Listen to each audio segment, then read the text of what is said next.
After grip and after developing a really good stance, the next thing that we work on is our load process. And in the load process, I'm referring to how our body is getting started in our swing, not yet striding and not yet weight transferring. And what I mean by that is when our body first starts getting started, our upper body starts getting loaded into our swing.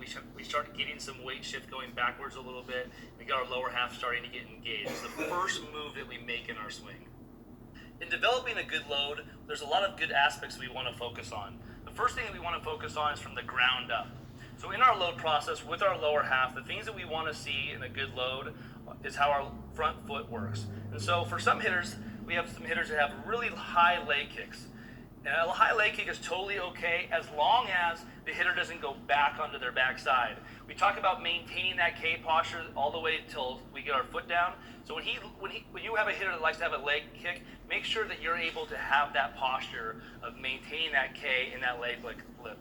And for leg lift, you can have a really high leg kick as long as you can maintain good balance in that and not get over their backside. If you notice how he has his knee inside of his foot, we want to maintain that a little bit. So if he has a high leg lift, go ahead. This is totally okay as long as he just doesn't have his weight go back over his backside. We also have hitters who have somewhat of a medium leg kick, just a little bit of a lift in their stance, just like that. And we also have hitters that just like to pick their foot up and put it back down. Okay, and so in our load process with our lower half, the front leg kind of gets us started with our lower half.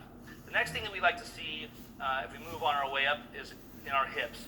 Now this is more of an advanced move for older hitters, but it's not bad for younger hitters to learn too, is starting to learn that separation of, and if you watch his belt buckle in his load process, he can start kind of turning that belt buckle in towards the catcher a little bit, and it starts getting his hips coiled in the right way. And so having that little bit of a just hip turn allows our hitters to get a little bit of a head start with their hips and their swing. As we move up in the upper body load, the things that we really want to see is that we kind of have this feeling of rock the baby with our shoulders. We want this front shoulder to go down, this back shoulder to go up a little bit in this process.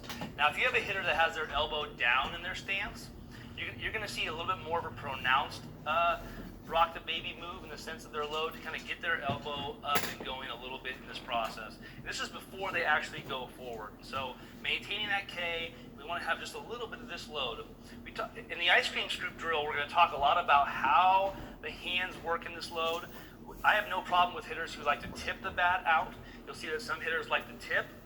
You're going to see that some hitters like to scoop back to the catcher like this. The things that we do not want to see in the load with our hands is our hands going up or back away or wrapped behind our head. Those are the most common mistakes we see in the load process with the upper body. Again, we want to be able to see this good, kind of rock the body motion, our hands staying right, kind of equal to our shoulders. And it's okay if it has a little bit of a tip out this way where the bat gets a little bit more vertical. We get in trouble with tipping when the bat gets somewhat past vertical here. It takes a long time for the hitter to be able to get back into that good hitting position. So that would be a good load process right there.